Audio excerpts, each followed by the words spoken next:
నా భావమునకు అనుగుణముగా నా చెయ్యి కదులుతుంది. ఈ కదలికల శివుడు. లాస్యము, ముఖంలో మార్పు అమ్మవారు. లాస్యతాండవములు కలిసి ఉంటే పార్వతీ పరమేశ్వరుడు కలిసి ఉన్నట్టు. ఇవి రెండు కలవకపోతే అమంగళం.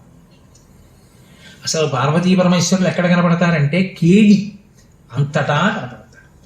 నేను చెప్తుంటే మీరందరూ అలా వింటున్నారు. ఇప్పుడు ఎవరి ముఖాల్లో చూసినా కుతూహలం, మనం తెలుసుకుంటున్నాం అనేటటువంటి ఉద్విగ్నత, అదొక లాస్యం. నేను ఒక్కడిని కదులుతున్నాను రకరకాలుగా, ఇది ఒక రకమైనటువంటి తాండవ లాస్యాలు. మీరు నన్ను ప్రశ్న అడగచ్చు, మరి జలపాతానికి తాండవం ఉంది కానీ లాస్యం ఎక్కడుందని అడగచ్చు. జలపాతం కింద పడుతుంది కాబట్టి కదలిక ఉంది, తాండవం ఉంది. లాస్యం ఏది? అది ఏమన్నా భావ ప్రకటన చేస్తోందా? ఏం లేదుగా. మరి లాస్యం లేని తాండవం అమంగళం అన్నారు కదా, జలపాతం అమంగళమా అని అడగచ్చు నన్ను.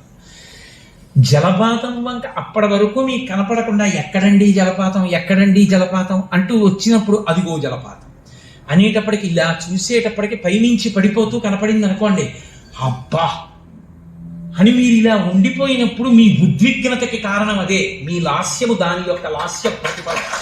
కాబట్టి దాని యందు లాస్యం ఉన్నది.